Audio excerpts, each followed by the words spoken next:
আওয়ামী লীগ নিষিদ্ধের দাবিতে উত্তাল ঢাবি সহ সারা দেশ, বিভিন্ন সংগঠনের মিছিল, নিষিদ্ধ না করা পর্যন্ত মাঠে থাকার ঘোষণা।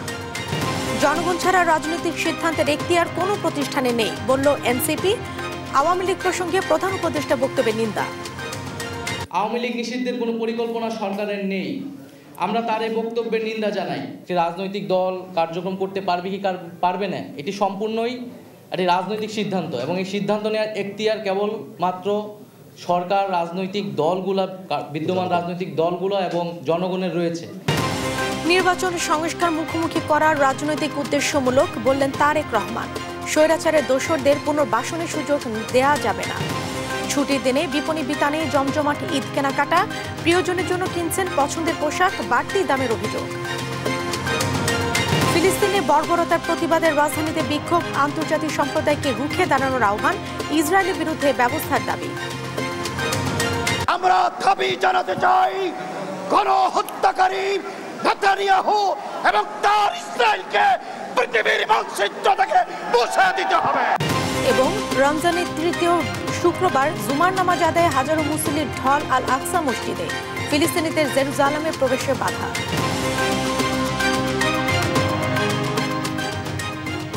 সংবাদ রাতে দেখছিলেন সংবাদ শিরোনাম, সঙ্গে আছে আমি জেসিকা আবেদিন।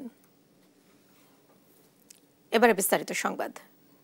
আওয়ামী লীগকে নিষিদ্ধের দাবিতে ঢাকা বিশ্ববিদ্যালয় সহ দেশের বিভিন্ন ক্যাম্পাসে বিক্ষোভ মিছিল করেছেন শিক্ষার্থীরা। একই দাবিতে চট্টগ্রামে বিক্ষোভ করেছে ছাত্র জনতা। তাদের দাবি, কারো প্রেসক্রিপশনে গণহত্যায় জড়িত আওয়ামী লীগের পুনর্বাসন মেনে নেবে না জনগণ। দ্রুত আওয়ামী লীগ নিষিদ্ধ না হলে কঠোর কর্মসূচির ঘোষণা দেন বিক্ষোভকারীরা। হাসান মাহমুদের রিপোর্ট। বৃহস্পতিবার ইন্টারন্যাশনাল ক্রাইসিস গ্রুপের প্রতিনিধি দলের সঙ্গে বৈঠকে আওয়ামী লীগকে নিষিদ্ধের কোনো পরিকল্পনা অন্তর্বর্তী সরকারের নেই বলে জানান প্রধান উপদেষ্টা ডক্টর মোহাম্মদ ইউনূস। এর প্রতিবাদে তাৎক্ষণিক প্রতিক্রিয়া জানান জাতীয় নাগরিক পার্টির মুখ্য সংগঠক হাসনাত আব্দুল্লাহ। এরপর মধ্যরাতে দীর্ঘ পোস্টে আওয়ামী লীগকে নতুন করে রাজনীতিতে ফিরিয়ে আনতে একটি বিশেষ মহল প্রেসার দিচ্ছে বলে অভিযোগ করেন তিনি। শঙ্কা প্রকাশ করেন প্রাণনাশের। এমন প্রেক্ষাপটে শুক্রবার জুমার নামাজের পর আওয়ামী লীগকে নিষিদ্ধের দাবিতে ঢাকা বিশ্ববিদ্যালয়ের কেন্দ্রীয় মসজিদ থেকে বিক্ষোভ মিছিল বের করে ইনকিলাব মঞ্চ। ঢাকা বিশ্ববিদ্যালয়ের বিভিন্ন হল ঘুরে রাজু ভাস্কর্যের সংক্ষিপ্ত সমাবেশ করেন তারা। এ সময় কোনো প্রেসক্রিপশনে আওয়ামী লীগের পুনর্বাসন জনগণ মানবে না বলে হুঁশিয়ারি দেন সংগঠনের নেতারা। আওয়ামী লীগকে নিয়ে যদি ইলেকশন করতে হয়, বাংলাদেশে রক্তের যমুনা বয়ে যাবে। একই দাবিতে ঢাকা বিশ্ববিদ্যালয় বিক্ষোভের ডাক দেয় গণতান্ত্রিক ছাত্র সংসদ। পরে কেন্দ্রীয় লাইব্রেরির সামনে সংক্ষিপ্ত সমাবেশ করেন তারা। আওয়ামী লীগ নিষিদ্ধে কোনো সময় ক্ষেপণ মেনে নেওয়া হবে না বলে ঘোষণা দেন তারা। এই দেশে আবারও সেই ফ্যাসিবাদকে, সেই আওয়ামী পুনর্বাসন করার একটি পায়তারা করা হচ্ছে। ছাত্র জনতা থাকতে, বেঁচে থাকতে কখনো এই রিফাইন্ড আওয়ামী লীগ নামের নতুন কোন আওয়ামী লীগকে আমরা ফিরে আসতে দিব না। এদিকে একই দাবিতে বিক্ষোভ হয়েছে চট্টগ্রামেও। গণহত্যায় জড়িত আওয়ামী লীগকে নিষিদ্ধ না করলে এর ফল সবাইকে ভোগ করতে হবে বলে হুঁশিয়ারি দেন বিক্ষোভকারীরা। এছাড়া জাহাঙ্গীরনগর সহ দেশের বিভিন্ন বিশ্ববিদ্যালয় ক্যাম্পাসে আওয়ামী লীগকে নিষিদ্ধের দাবিতে বিক্ষোভ সমাবেশ করেছেন শিক্ষার্থীরা। ১৫০০ বিপ্লবী রক্তের সাথে বেইমানি করলে আবারও আন্দোলনে নামার হুঁশিয়ারি দেন তারা। হাসান মাহমুদ, দেশ টিভি, ঢাকা। রাজনীতিবিদ এবং জনগণ ছাড়া গণতান্ত্রিক রাজনৈতিক সিদ্ধান্ত নেওয়ার এখতিয়ার অন্য কোনো প্রতিষ্ঠানে নেই বলে সাফ জানিয়েছেন এনসিপি আহ্বায়ক নাহিদ ইসলাম। বিচার চলাকালীন আওয়ামী লীগের নিবন্ধন বাতিল সহ দলটির নিষিদ্ধে সকল রাজনৈতিক দলকে ঐক্যমতে আসার আহ্বান জানান তিনি। এ সময় আওয়ামী লীগকে নিয়ে ডক্টর ইউনূসের বক্তব্যের নিন্দা জানান তিনি। আরও জানাচ্ছেন জানাতুল মোহনা। চলমান রাজনৈতিক পরিস্থিতি নিয়ে জরুরি সংবাদ সম্মেলন ডাকেন জাতীয় নাগরিক পার্টি এনসিপি। শুরুতেই লিখিত বক্তব্য পাঠ করেন দলের আহ্বায়ক নাহিদ ইসলাম। আওয়ামী লীগ নিষিদ্ধের ইস্যুতে প্রধান উপদেষ্টার দেয়া বক্তব্যের সমালোচনা করে বিচার চলাকালীন আওয়ামী লীগের নিবন্ধন বাতিল সহ দলটি নিষিদ্ধের সকল রাজনৈতিক দলকে ঐক্যমত্যে আসার আহ্বান জানান তিনি। সম্প্রতি অন্তর্বর্তীকালীন সরকারের প্রধান উপদেষ্টা মন্তব্য করেছেন, আওয়ামী লীগ নিষিদ্ধের কোনো পরিকল্পনা সরকারের নেই, আমরা তার এই বক্তব্যের নিন্দা জানাই এবং আওয়ামী লীগের যে নিবন্ধন বাতিল সহ তাকে রাজনৈতিক এবং সাংগঠনিকভাবে কার্যক্রম থেকে বিরত রাখার বিষয়ে সরকার এবং সকল রাজনৈতিক ফ্যাসিবাদ বিরোধী রাজনৈতিক পক্ষগুলোকে আমরা একত্রিত হওয়ার আহ্বান জানাচ্ছি। পরে সাংবাদিকদের প্রশ্নের জবাবে এনসিপি আহ্বায়ক বলেন, রাজনীতিবিদ এবং জনগণ ছাড়া গণতান্ত্রিক রাজনৈতিক সিদ্ধান্ত নেওয়ার এখতিয়ার নেই অন্য কোনো প্রতিষ্ঠানের। নির্বাচন বা একটি রাজনৈতিক দল কার্যক্রম করতে পারবে কি পারবে না, এটি সম্পূর্ণই একটি রাজনৈতিক সিদ্ধান্ত এবং এই সিদ্ধান্ত নেওয়ার এখতিয়ার কেবলমাত্র সরকার, রাজনৈতিক দলগুলো, বিদ্যমান রাজনৈতিক দলগুলো এবং জনগণের রয়েছে। সেখানে সেনাবাহিনী কিংবা রাষ্ট্রীয় এমন কোনো প্রতিষ্ঠান তাদের আসলে এ বিষয়ে কোনো ধরনের মন্তব্য, পরিকল্পনা বা সিদ্ধান্ত প্রস্তাবনা দেওয়ার কোনো ধরনের এখতিয়ার নেই। এ সময় দলের দক্ষিণাঞ্চলের মুখ্য সংগঠক হাসনাত আব্দুল্লাহ গতরাতে দেয়া নিজের ফেসবুক স্ট্যাটাসের ব্যাখ্যা দিয়ে বলেন, আগে আওয়ামী লীগের বিচার নিশ্চিত করতে হবে, দল হিসেবে শাস্তি দিতে হবে, তারপর অন্য কোনো আলোচনার ব্যাপারে ভাবা যাবে। আওয়ামী লীগের আগে বিচার নিশ্চিত করতে হবে, তাকে দল হিসেবে বিচার নিশ্চিত করতে হবে, অপরাধ স্বীকার করতে হবে, তারপর অন্য কোনো আলোচনা হইতে পারে, এর আগে কোনো ধরনের আলোচনা হইতে পারবে না।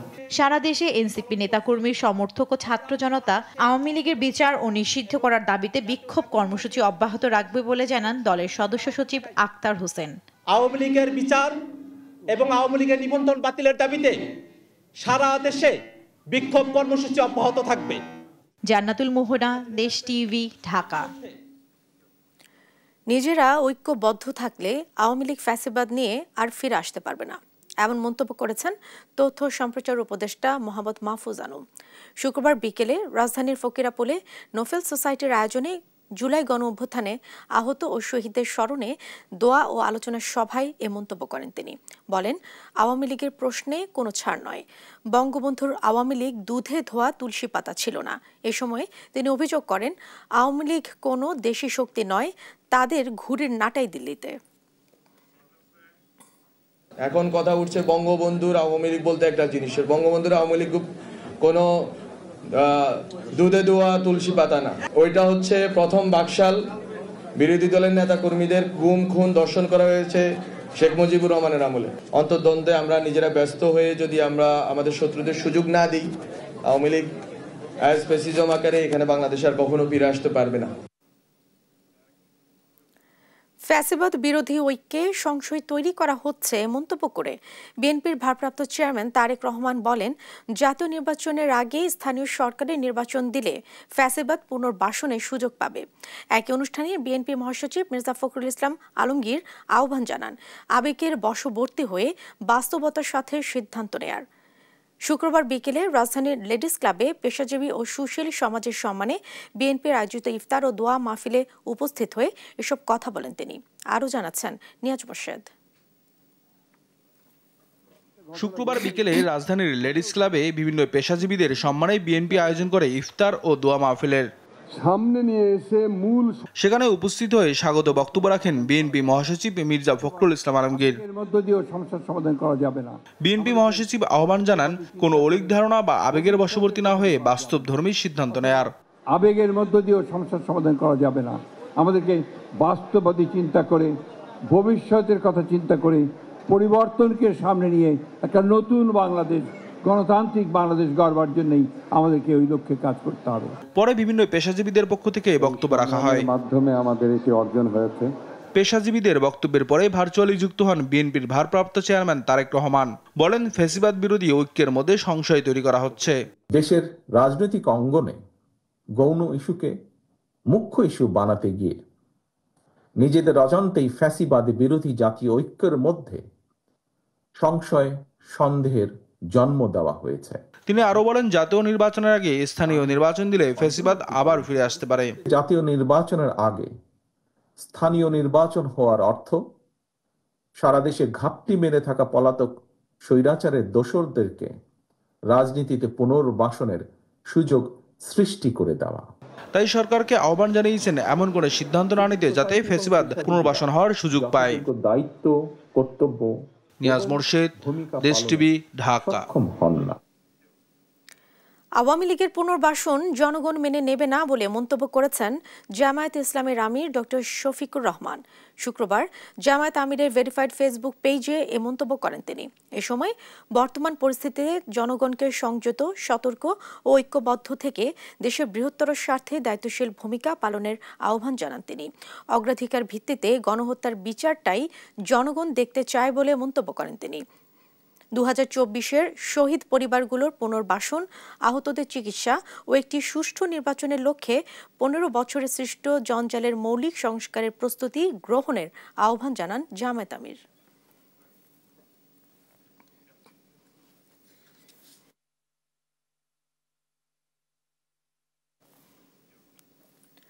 রাজধানীর কারওয়ান বাজারে কেজি প্রতি 50 টাকা বেড়েছে মুরগি ও মাছের দাম। তবে স্থিতিশীল আছে মাংসের বাজার। লেবুসহ অন্যান্য সবজির দাম কম থাকলেও বেড়েছে বেগুন এবং শসার দাম। AH হিমেলের রিপোর্ট। পেঁয়াজ, রসুন, আদা সহ স্থিতিশীল রয়েছে অন্যান্য মশলার সামগ্রী। এদিকে বেগুন, শসা ছাড়া নিয়ন্ত্রণে রয়েছে সবজির দাম। সবজির দাম তুলনামূলক কম, যেমন ভেন্ডি 50 থেকে 60, পটল 50 থেকে 60, তারপরে করলা 40-50, তারপর আপনার ধুন্দুল 40-50, চিচিঙ্গা 40-50, বেগুন লম্বাটা 60 টাকা 70 টাকা। লম্বাটার দাম একটু বেশি, যেহেতু লম্বা বেগুনের চাহিদা এখন একটু বেশি। খাসি ও গরুর মাংসের দামও রয়েছে অপরিবর্তনীয়, তবে কেজি প্রতি 50 টাকা বেড়েছে মাছ ও মুরগির দাম। সামনের দিনে মুরগির দাম আরও বাড়ার শঙ্কা প্রকাশ করেন ব্যবসায়ীরা। আমরা কেনি যেরকম হচ্ছে 20 টাকা 10 টাকা লাভে বিক্রি করি। গত সপ্তাহ কম ছিল, কমে বিক্রি করছে। এই সপ্তাহ দাম বাড়ছে, সামনে আরো বাড়ার সম্ভাবনা বোঝা যাইতেছে যে আরো বাড়বো। ক্রেতারা বলছেন বিগত 15 বছরে রমজানে বাজারের এমন স্থিতিশীল অবস্থা দেখেননি। বাজার নিয়ন্ত্রণ থাকায় স্বস্তি প্রকাশ করেছেন তারা। যে দাম একবারে খারাপ তা না, মোটামুটি আসছে আর কি, যে মানুষের কিনে খাইতে পারতেছে। গত বছর পেঁয়াজ ছিল 300 টাকা কেজি, এবার 30 টাকা কেজি। গত বছর কাঁচামরিচ ছিল 400 টাকা 500 টাকা কেজি, এবার 40 টাকা করে কেজি। টমেটো ছিল 100 টাকা কেজি, 120 টাকা কেজি। টমেটো এবার 15 টাকা 10 টাকা কেজি। না আসলে সব সবজির দাম কম। AH হিমেল, দেশ টিভি, ঢাকা। ঈদুল ফিতরকে সামনে রেখে জমজমাট হয়ে উঠেছে রাজধানীর শপিং মলগুলো। গেল সপ্তাহের চেয়ে বেড়েছে বেচাকেনা। পরিবারের সদস্যদের নিয়ে বেচা কেনার কাটা করতে ছুটে আসছেন নগরবাসী। পূর্বের তুলনায় দাম কিছুটা বেশি বলছেন ক্রেতারা, তবে বিক্রেতারা দাবি আগের মতোই রয়েছে মূল্য। আলী আক্কাস, আকাশের রিপোর্ট। ঈদকে সামনে রেখে নিজ ও পরিবারের সদস্যদের জন্য কেনাকাটায় ব্যস্ত সময় পার করছে রাজধানীবাসী। প্রিয়জনকে নিয়ে ঘুরে ঘুরে পছন্দের পোশাক খুঁজে নিচ্ছেন তারা। প্রিয়জনকে নিয়ে ঘুরে ঘুরে দেখছেন অনেকেই। মা বাবার হাত ধরে শপিং করতে এসেছে শিশুরাও। নিজের জন্য নিজেই পোশাক পছন্দ করছেন অনেকেই। আমি জামা নিয়েছি আমার জন্য, আর একটা পারফিউম নিয়েছি, আর শুধু জুতো বাকি। জুতো নিলে আমার ঈদ কমপ্লিট। ঈদের শপিং করছি এখনো, যেরকম পাঞ্জাবি আরো অনেক কিছু এরকম আছে। ক্রেতারা বলছে দাম এবার কিছুটা বেশি। বাজেট অনুযায়ী কেনাকাটা সামাল দিতে হিমশিম খাচ্ছেন অনেকে। রয়েছে ভিন্ন চিত্রও। দাম গত বছরের তুলনায় একটু বেশি কাপড় চোপড়ের দাম মনে হচ্ছে। কিনলাম নিজের জন্য, ফ্যামিলির জন্য কিনলাম। আর দামের বিষয়টা সেটা হচ্ছে লাস্ট ইয়ার যে দাম ছিল তার চাইতে ড্রেসে বলেন, পাঞ্জাবিতে বলেন, যেটাই বলেন 1-1.5 হাজার টাকা বেশি হচ্ছে। এরকম জিনিস আমি যেগুলো কিনছি অলমোস্ট ডাবল। সবারই তো বাজেট থাকে, বাজেট হয়তো ফেল হয়ে যাচ্ছে, তার উপর দিয়েও কেনা লাগছে।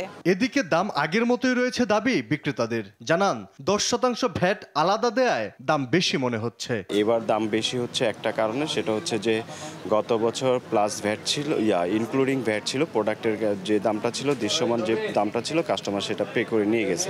তো এখন যেটা হচ্ছে যে প্লাস 10% ভ্যাট। তো একটা প্রোডাক্ট যখন 1000 টাকা হয়, তো সেটার সাথে 100 টাকা অ্যাড হয়ে যায়। তো এটাই মনে করতেছে যে আসলে দামটা বেশি। দিন গড়ানোর সঙ্গে সঙ্গে ক্রেতা সমাগম ও বিক্রিও বাড়ছে বলে জানান বিক্রেতারা। আলী আক্কাস, আকাশ, দেশ টিভি, ঢাকা। গাজা ইসরায়েলের হামলা এবং ভারতের সংখ্যালঘু মুসলমানদের ওপর নির্যাতনের প্রতিবাদে রাজধানীতে বিক্ষোভ সমাবেশ করেছে হেফাজতে ইসলাম বাংলাদেশ। এ সময় সংগঠনটির যুগ্ম মহাসচিব মাওলানা মামুনুল হক দাবি জানান, যুদ্ধবিরতি লঙ্ঘনের দায়ে জাতিসংঘের হস্তক্ষেপ ইসরায়েলকে নিষিদ্ধ করতে হবে।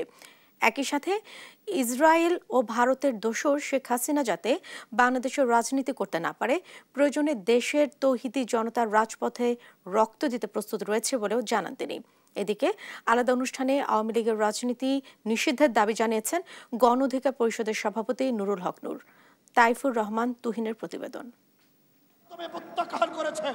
যুদ্ধবিরতি লঙ্ঘন করে ফিলিস্তিনের অবরুদ্ধ গাজায় ইসরায়েলের হামলা ও ভারতের সংখ্যালঘু মুসলমান সম্প্রদায়ের উপর দেশটির আধিপত্যবাদী সন্ত্রাসীদের নির্যাতনের প্রতিবাদে বাদ জুমা জাতীয় মসজিদ বাইতুল মোকাররমের উত্তর গেটে এই বিক্ষোভ সমাবেশ করে হেফাজতে ইসলাম। ইসরায়েলের বর্বর হামলা বন্ধ না করা হলে বিশ্ব মুসলিম উম্মাহ মিলে তা প্রতিহত করার ঘোষণা দেন দলটির কেন্দ্রীয় নেতারা। আমরা দাবি জানাতে চাই গণহত্যাকারী নেতানিয়াহু এবং তার ইসরায়েলকে পৃথিবীর মানচিত্র থেকে মুছে দিতে হবে। যুদ্ধবিরতি লঙ্ঘন করার দায়ে জাতিসংঘের হস্তক্ষেপে ইসরায়েলকে নিষিদ্ধ করার দাবি জানান হেফাজতে ইসলাম বাংলাদেশের যুগ্ম মহাসচিব। ফিলিস্তিনে নিরপরাধ নারী, শিশু, আবাল, বৃদ্ধ বনিতাদের হত্যাকাণ্ড এবং রক্ত প্রবাহ বন্ধ করতে না পারেন এই যুদ্ধের দাবানল সারা পৃথিবীতে ছড়িয়ে পড়তে পারে। ইসরায়েল ও ভারতের দোসর শেখ হাসিনা যাতে বাংলাদেশে রাজনীতিতে পুনর্বাসিত হতে না পারে প্রয়োজনে রক্ত দিতে প্রস্তুত বলেও জানান তিনি। আমরা পরিষ্কার ভাষায় বলে দিতে চাই, আওয়ামী লীগ বাংলাদেশের রাজনীতিতে আসতে হলে আমাদের লাশের উপর দিয়ে আসতে হবে। এদিকে আওয়ামী লীগের রাজনীতি নিষিদ্ধের দাবিতে রাজধানীর বিজয়নগর এলাকায় বিক্ষোভ সমাবেশ করে গণ অধিকার পরিষদ। এ সময় দলটির সভাপতি নুরুল হক নূর অভিযোগ করেন, আওয়ামী লীগ থেকে সুবিধা নিতে অনেক রাজনৈতিক দল ভেতরে ভেতরে তাদের প্রতিষ্ঠিত করার পায়তারা চালাচ্ছে। বিভিন্ন রাজনৈতিক দল ভোটের কথা চিন্তা করে আওয়ামী লীগের কালো টাকা পেতে ভিতরে ভিতরে গোপনে গোপনে আওয়ামী লীগকে প্রোটেক্ট করছে, আওয়ামী লীগের পক্ষে অবস্থান নিচ্ছে। অন্তর্বর্তীকালীন সরকারও যদি আওয়ামী লীগকে রাজনীতিতে ফেরাতে চান তবে তাদেরকেও প্রতিহত করার ঘোষণা দেন নুরুল হক নূর। আওয়ামী লীগ নিষিদ্ধের দাবিতে তাইফুর রহমান তুহিন, দেশ টিভি, ঢাকা। নরসিংদীর রায়পুরায় আধিপত্য বিস্তারকে কেন্দ্র করে বিএনপি ও আওয়ামী লীগের সমর্থকদের সংঘর্ষে 2 জন নিহত হয়েছেন। এ সময় একজন গুলিবিদ্ধ সহ আহত হন বেশ কয়েকজন। এদিকে নাটোরের বড়াইগ্রামে জমি নিয়ে বিরোধে দুপক্ষের সংঘর্ষে বিএনপির এক কর্মী নিহত হয়েছেন। সহকর্মীদের পাঠানো তথ্যছবিতে আব্দুল্লাহ আল মারুফের রিপোর্ট। শুক্রবার ভোরে নরসিংদীর রায়পুরার চাঁদপুরে আধিপত্য বিস্তারকে কেন্দ্র করে বিএনপি ও আওয়ামী লীগের সংঘর্ষ বাধে। এ সময় নিহত হন 2 জন, একজন গুলিবিদ্ধ সহ আহত হন বেশ কয়েকজন। নিহতরা হলেন আমিন ও বাশার। তারা দুজনই ওয়ার্ড আওয়ামী লীগ সভাপতি সালাম মিয়ার সমর্থক। স্থানীয়রা জানান, ওয়ার্ড আওয়ামী লীগের সভাপতি আব্দুস সালাম মিয়ার সঙ্গে চাঁদপুর ইউনিয়ন বিএনপির সভাপতি হাজী শামসু মেম্বারের দীর্ঘদিন ধরে বিরোধ চলছিল। এর জেরে দুপক্ষের লোকজন ভোরে টেটা ও দেশীয় অস্ত্রশস্ত্র নিয়ে সংঘর্ষে জড়ায়। পরে পুলিশ এসে পরিস্থিতি নিয়ন্ত্রণে আনে। 6টার পরে বাড়িতে যাইতাম নিছিলাম, সামনে ঈদ, আমরা ঈদ করুন বাড়ির যাম, আমরা বাড়িতে আগে ভাঙচুর করে আমরা বাড়ির খেতাইছি। তো এরপরে যাওয়ার পরে দিশা ভাই আয় ওই গুলি করে আমার ছেলেরে 2টা গুলি করছে, আড়ের মাঝে গুলি করে ফালাইয়া সাইরা গলার চিপা বহু বয়া গলার চিপা মারছে, গলার মাঝে দাগ আছে। এদিকে নাটোরের বড়াইগ্রামে জমি নিয়ে বিরোধে দুপক্ষের সংঘর্ষে এক বিএনপি কর্মী নিহত হয়েছে। উপজেলার নৌপাড়া এলাকায় এই সংঘর্ষের ঘটনা ঘটে। নিহত নাজিম উদ্দিন বড়াইগ্রাম উপজেলার নৌপাড়া গ্রামের মৃত আলাউদ্দিন ভুইয়ার ছেলে এবং স্থানীয় বিএনপি কর্মী। এ ঘটনায় আহত হয়েছে 3 জন। আমার আব্বু এবং আমার 2-3 চাচা গিয়েছিল তার সাথে একটু কথা বলতে, মানে কেন এরকম বারবার করছো, এরকম করছো। কথা বলার পর মানে তার কাছে যাওয়ার সাথে সাথে তিনি মানে ছুরির আঘাত শুরু করে দিলেন। আমাদের 4 কাকা আমার বাবাকে বুকে মারলেন, আমার বাবার বুকে এখানে মারার পর পরে তিনি শুয়ে পড়লেন এবং আমার 2 কাকাকে পিছে মেরেছেন। ওদের খুব খারাপ অবস্থা, তিনারা রাজশাহী হসপিটালে আছেন এবং আমার বাবাকে মেরে দিচ্ছে। স্থানীয় আওয়ামী লীগ পরিকল্পিতভাবে এই হত্যাকাণ্ড ঘটিয়েছে বলে দাবি নিহতদের পরিবারের। আব্দুল্লাহ আল মারুফ, নিউজ ডেস্ক, দেশ টিভি। দেখছেন সংবাদ রাত।